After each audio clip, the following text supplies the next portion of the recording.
My favourite. তো কেমন আছো তোমরা সবাই? আশা করছি তোমরা সবাই খুব ভালো আছো এবং আমরাও খুব ভালো আছি।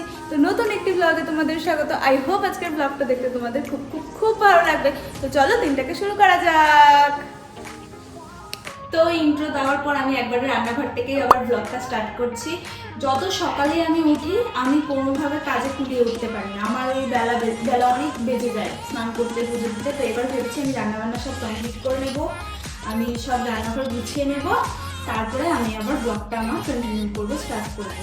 তো এইভাবে মানে একা হাতে সব কিছু না, যেহেতু একাই সব কিছু, ঘর মোছা থেকে জামা কাপড় ধোয়া থেকে তেমন কিছু আমার এখনও ইলেকট্রনিক্স জিনিস আমি সেরকম থেকে আমি নিজের হাতেই সব কিছু করি, আমার কারো হাউস হেল্পও আমার নেই। তো তাই জন্য একা হাতেই সবটা সকালবেলা উঠে করতে গেলেও মানে অনেকটা টাইম পার হয়ে যাচ্ছে, যেহেতু আমি তো এগুলো কাজে অভ্যস্ত না, আস্তে আস্তে শিখছি, কিছুই তো পারতাম না, তার থেকে এখন একটু একটু করে শিখছি। আর আজকে যা মারাত্মক গরম পড়েছে ভুবনেশ্বরে, মানে এরকম গরম আমরা আসার পর থেকে একবারও ফেস করিনি। মারাত্মক গরম পড়েছে, আসার পর থেকে প্রায় বৃষ্টি বৃষ্টি পেয়েছি, বেশ ওয়েদারটা বেশ ঠান্ডা ঠান্ডা হয়ে যেত, আবার একটু গরম পড়তো, আবার বৃষ্টি হয়ে যেত, আবার ঠান্ডা হয়ে যেত, এরকমই ওয়েদার পেয়েছি। আর আজকে সকালেও বৃষ্টি হয়েছে, কালকে মাঝরাত থেকে বৃষ্টি হয়েছে, সকালে বেশ ঠান্ডা ঠান্ডা লাগছিল, ভালোই হবে ওয়েদারটা। আর যে বেলা বাড়ছে মানে রোদের তাপে রান্নাঘরে আর থাকা যাচ্ছে না, মানে কি কষ্টদায়ক, মানে সারাক্ষণ একটু রান্না করছি আর ফ্যানের তলায় গিয়ে দাঁড়াচ্ছি, খুব কষ্ট পেয়েছি আজকে। তো যাই হোক আমার রান্নাঘর সব কমপ্লিট হয়ে গেছে, আমার সব গুছানো হয়ে গেছে। আর বাইরে তোমরা থাম্বনেল দেখে হয়তো বুঝেও গেছো যে আমাদের কালকে একটু ঘুরতে যাওয়ার প্ল্যান রয়েছে। এই ভুবনেশ্বরে থাকছি, তো ভুবনেশ্বর থেকে কাছাকাছি কোনো জায়গায় দুদিনের উইকেন্ড, স্যাটারডে আর সানডে উইকেন্ডের জন্যই যাওয়া, বেশি দিন আমরা সময় অপচয় করে যাচ্ছি না।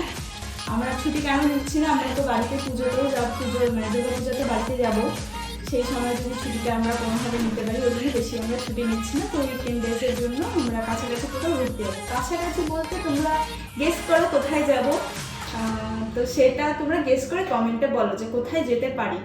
ভুবনেশ্বরের কাছে কোন জায়গাটা সবাই জানে, এরকম একটা জায়গা, তো কোথায় যেতে পারি সেটা তোমরা গেস করো। তো যাই হোক আমার এখন আমি এখন এই মৌসুম সব কিছু আমার তো হয়ে গেল, এই মৌসুমি লেবুগুলোর জুস আমি করে নেব, তারপরে জুস করে ওকে এক গ্লাস দেবো আর আমি কিছুটা খাবো, দেওয়ার পর তারপর ফ্রেশ ট্রেশ হয়ে তারপর লাঞ্চ করতে বসবো, পুজো দিয়ে তারপর লাঞ্চ করতে বসবো। তো চলো।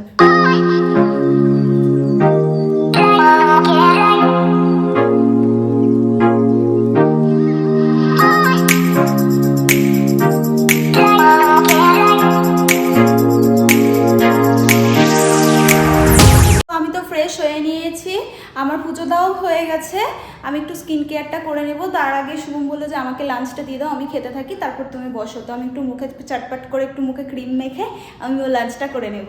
তো চলো যাওয়া যাক।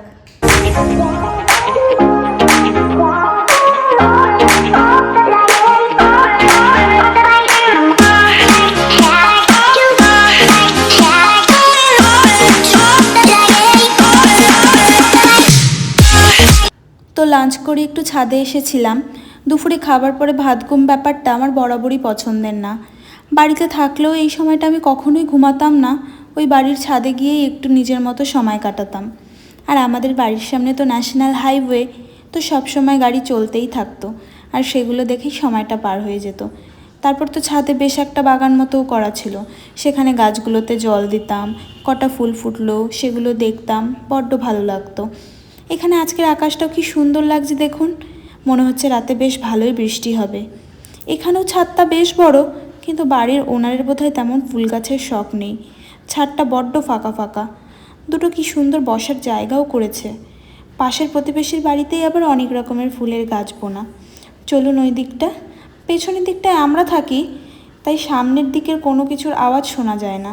আর কলকাতায় যে বাড়িটায় থাকতাম সেটা আবার বেশ ভালো ছিল, পাশে ছোট বাচ্চাদের একটা স্কুল ছিল, জমজমাট ছিল পাড়াটা, বাংলা জায়গা, বাংলা লোক, দুটো বাচ্চা বেশ বন্ধুর মতো হয়ে গিয়েছিল, বাইরে বেরোলেই আন্টি আন্টি করে কথা বলতো।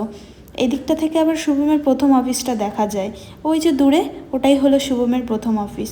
তো চলুন নিচে চা করি।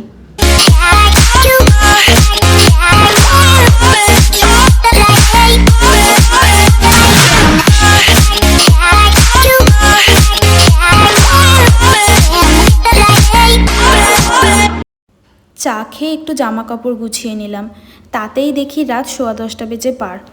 দুদিন আগে যদি হুটহাট করে কোথাও যাওয়ার প্ল্যান করা হয় তাহলে বড্ড চাপ হয়ে যায়।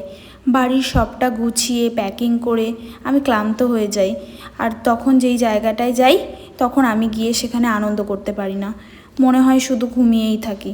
তার মধ্যে আজকে বেশ গরমটাও পড়েছিল, কদিন ধরেই খুব লো ফিল হচ্ছিল। তাই শুভমকে বললাম উইকেন্ডটা একটু বাইরে কাটিয়ে আসি চলো, তাহলে হয়তো ভালো লাগবে। ও রাজি হয়ে গেল। আর এখন ভাবছি না গেলেই হয়তো বা ভালো হতো। ঘুরে এসেও তো কত জামা কাপড় কাচা, শোকানো, আয়রন করা, সেগুলো ভেবেও মনে হয় আরও চাপ লাগছে। আবার এখন শুভমের 2টো জামা আয়রন করাও বাকি আছে। কখন যে আজকে ঘুমাবো আর কখন যে সকালে উঠবো তার ঠিক নেই।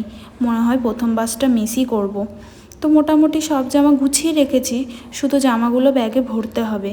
আর এদিকে আমার আটা মাখাও হয়ে গিয়েছে, তো তাড়াতাড়ি চলো রুটিগুলো করে নিই।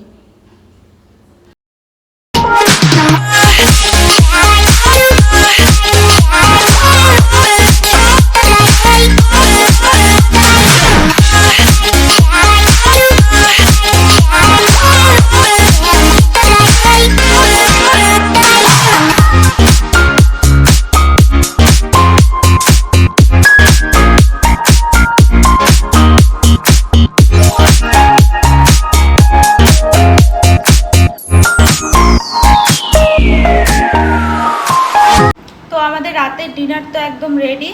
এই যে হলো এগ ভুর্জি আর এই যে রুটি। এখন শুভমকে রুটি আর এগ ভুর্জি দিয়ে দেব।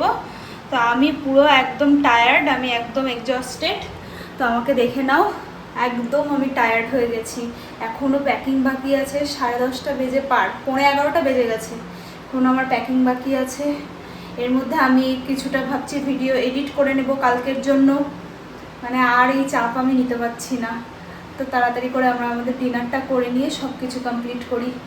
তো আমার রান্নাঘরের সব কাজ কমপ্লিট হয়ে গেছে। এখানে আমার ঘরেরও যেসব আলমারিতে ঢোকানোর ছিল সেগুলো আমি ঢুকিয়ে সব কমপ্লিট করে রেখে দিলাম। এখন আমার এই জামাকাপড়গুলো প্যাক করার আছে। আমি বলেছিলাম জামাকাপড়গুলো ভাঁজ করে আমি রেখে দিয়েছি সব। এখন একটা একটা করে ব্যাগের মধ্যে ভরবো। আর এই যে 2টো জামা আছে শুভমের, এই 2টো জামা আমাকে এখন আয়রন করতে হবে। আয়রন করার জন্য এত বিরক্তিকর কাজ লাগে। তো যাই হোক, এই 2টো জামা এখন আমাকে আয়রন করতে হবে। কালকে আমাদের ভোর 5টায় বেরোতে হবে, আর এখন রাত 12টা বেজে গেছে। আর তার সঙ্গে আমি আমার খাবারটাও খেয়ে নেবো। আর বলেছিলাম ছানা খাবো, রুটি আর খাবো না, কারণ আজকে আমার রুটি খেতে ইচ্ছা করছে না। আমি মানে গরম পড়েছে তো অতিরিক্ত, কেমন লাগছে একটা। তো যাই হোক, মানে খুব আনন্দও আছি, সেটার জন্য আমার মানে এক্সাইটমেন্ট একটা কাজ করছে।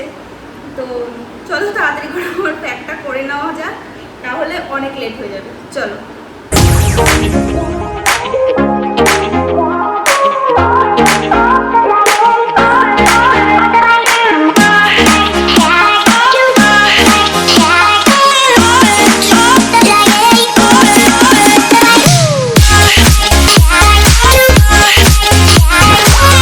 আমাদের তো প্যাকিং ডান। তো আজকের ব্লগটা যদি তোমাদের ভালো লেগে থাকে তাহলে please do like, share and subscribe my channel Paromita's life update. তো তার আগে গুড নাইট সবাইকে, সবাই ভালো থাকবেন, সুস্থ থাকবেন এবং আমার পাশে থাকবেন। দেখা হচ্ছে পরের ব্লগে। টাটা সবাইকে।